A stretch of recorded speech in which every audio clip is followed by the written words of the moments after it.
नमस्कार। ये खबर कई मायनों में आपके लिए, आपके परिवार के लिए और देशवासियों के लिए एक संजीवनी साबित होने जा रही है। दो खबरें हैं।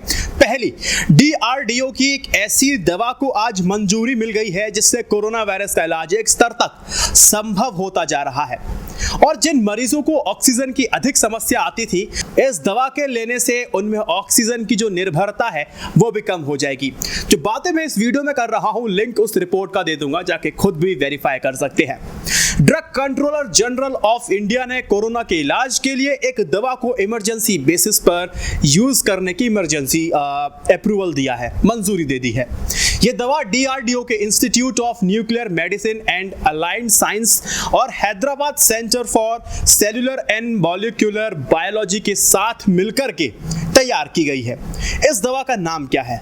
इस दवा को अभी 2-deoxy-D-ग्लूकोज शॉर्ट फॉर्म में 2DG नाम दिया गया है और इसकी मैन्युफैक्चरिंग की जिम्मेदारी हैदराबाद स्थित डॉक्टर रेड्डी लैबोरेटरीज को दी गई है।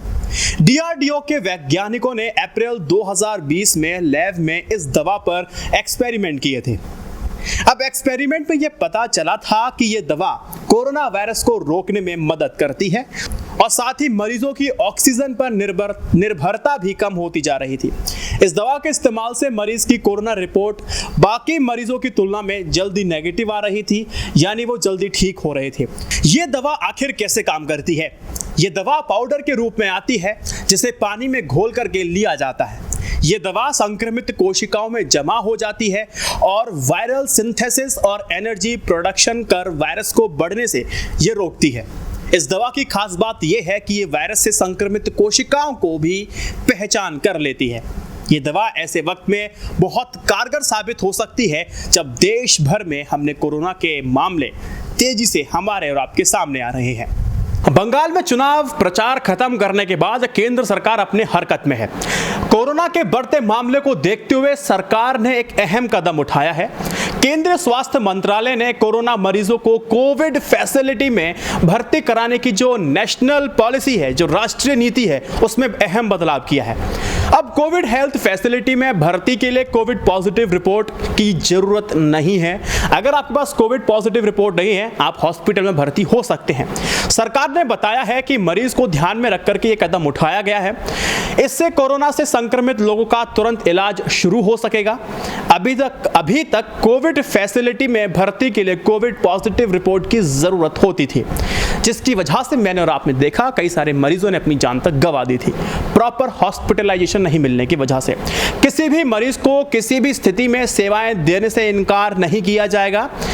इसमें ऑक्सीजन या जरूरी दवाएं आदि भी शामिल है, भले ही मरीज एक अलग शहर से संबंध क्यों ना रखता हो।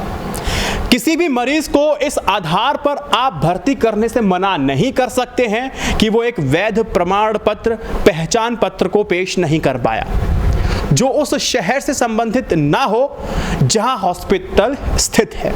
यह भी गाइडलाइन में बात कही गई है। अस्पताल में मरीजों को भर्ती जरूरत के आधार पर किया जाएगा। यह सुनिश्चित किया जाएगा कि बेड उन लोगों के पास ना हो जिन्हें अस्पताल में भर्ती होने की जरूरत नहीं है। कई फेक केसेस मैंने और आपने देखे हैं, उसको लेकर के सरकार ने थोड़ा कदम उठाया है। अगर मरीज में कोरोना सिम्टम्स हैं, उसके पास रिपोर्ट नहीं है, तो ऐसी सिचुएशन में हॉस्पिटल उसको सस्पेक्ट कोविड वार्ड में रखेगा, रिपोर्ट टेस्ट कराने भेजेगा। रिपोर्ट अगर पॉजिटिव आती है तो कोरोना वार्ड में उसको ट्रांसफर किया जाएगा, फिर प्रॉपर ट्रीटमेंट दिया जाएगा, उसके बाद उसको डिस्चार्ज किया जाएगा।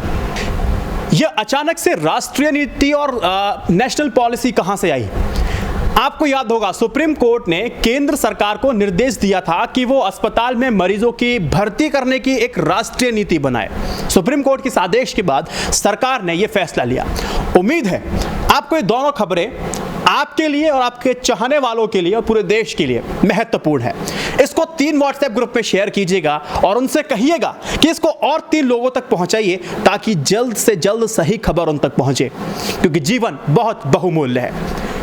INI न्यूज इंडिया की जर्नलिज्म को सपोर्ट करने के लिए पेट्रियन और यूट्यूब मेंबरशिप ले सकते हैं। डिस्क्रिप्शन में लिंक है, रिपोर्ट भी आप पढ़ सकते हैं, डिस्क्रिप्शन में सब कुछ आपको मिल जाएगा। जय Hind, Vande Mataram, stay updated, stay educated, सत्यमेव जयते, नमस्कार।